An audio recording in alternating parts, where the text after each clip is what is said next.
Let's discuss the economic rights of the woman in Islam. Islam gave women the economic rights 1400 years ago, 1300 years before the Western world.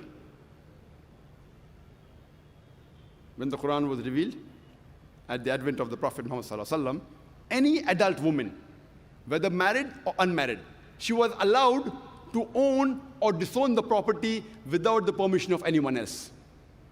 If we read history, the first time the Westerners gave right for a married woman to own or disown the property without the permission of the husband was in 1870s, under the Special Married Women Property Act.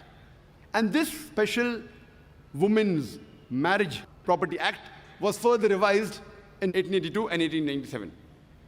Imagine, Islam gave rights to the woman to own or disown 1300 years before the Western world. In Islam, a woman is financially more secured. Before she is married, it is the duty of her father and her brother. And after she is married, it's the duty of her husband and her son to look after her financial aspects: lodging, boarding, clothing, and all of the financial aspects. She need not work for a living. Financially, a woman is secured. It is the duty of the man in the house to earn the living. The financial burden is put on the shoulders of the men in Islam. But if both the ends don't meet, and if the woman wants to work, she can work as long as it is within the purview of the Islamic Sharia. She maintains the hijab, and she follows the Quran and Sahih Hadith, because there's no verse in the Quran which prohibits a woman to work as long as it is not against the Quran and the Sahih Hadith. There are many professions which are prohibited for the woman. Those professions which exhibit the body, for example, modeling, acting, dancing, all these professions, they are haram for the woman. It's prohibited. Furthermore, there are many professions which are prohibited for the women as well as the men. For example, working in alcoholic bars, working in gambling den, doing dishonest business, cheating, bribing, all these are prohibited for both men and women. There are many professions which are noble, and we want the woman to do. There are some professions which if the women want both the ends to meet, they can do. For example, they can do cooking at home, pottery, weaving, knitting. They can work in places which have got segregation of sexes, where the modesty is protected, where the hijab is maintained. They can take up noble professions such as teaching. They can become nurses and doctors. If I want my wife, my mother, my daughter to maintain a hijab but natural, we should make our women folk, some of them, as doctors. But if we analyze in Islam, the woman is financially secured. She need not work for a living. It's the duty of the man to look after the financial burden. Before she's married, as I mentioned, it's the duty of the father and the brother. And after she's married, it's the duty of the husband and the son to look after her lodging, boarding, clothing, and all financial aspects. She need not work. But if she works, and if that work is within the purview of the Islamic Sharia, then whatever she earns, she need not spend on the family. She can keep it for herself. That's her right. But if she wants to take part and help in the financial aspects, she can. But no one can force her. In Islam, during marriage, the woman is on the receiving end. The Quran says in Surah Nisa, chapter number 4, verse number 4, وَآتُوا النِّسَاءَ صَدُقَاتِهِنَّ نِحْلًا, that give to the woman in marriage a dower as a gift. In Islam, mahr, that is a marital gift, is compulsory for a marriage to solemnize. Without mahr, a marriage cannot solemnize in Islam. In Indian culture, where we live, it is the opposite. It is the woman who gives dowry to the would-be husband.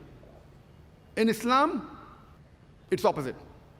It's the man who gives to the would-be wife mahr, a marital gift, a dower. But unfortunately, in the Muslim society, many of us have made it as a joke. You know, in India, we keep mahr as 786 rupees. You can't even buy a pair of shoes with 786 rupees. And for namesake, they keep 2,000 rupees or 19 miskal. They spend on the weddings lavishly.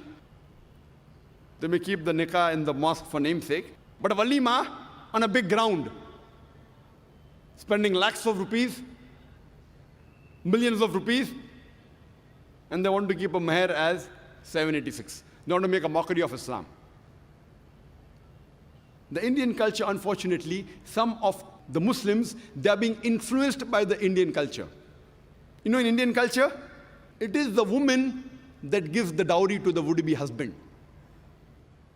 And you know, depending upon the market, if you want to marry a graduate, you may have to give 5 lakh rupees, 500,000 rupees.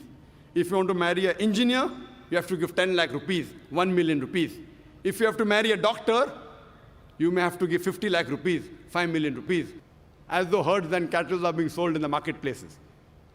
In Islam, to demand dowry from the would-be wife is haram. It is prohibited. Demanding directly or indirectly, both prohibited. You can't tell the parents of the would-be bride that my son, he likes to travel in a Mercedes car. Giving an indication, I want a Mercedes car for dowry. You know, my son, he likes to live in a 3-bedroom apartment. Giving an indication that you want a 3-bedroom apartment for dowry. Demanding dowry directly or indirectly is prohibited in Islam. If willingly, if the parents of the girl, the bride, want to give some gift to the daughter, there's no problem. But you cannot force or cannot ask or request directly or indirectly. It is prohibited in Islam. So if you analyze in Islam, the women, they are on the receiving end during marriage. And furthermore, irrespective, the woman may be very rich. The wife may be very rich or she may be poor. Irrespective whether the husband is rich or poor, it is yet the duty of the husband to look after the food, clothing, lodging, and on financial aspects of the wife.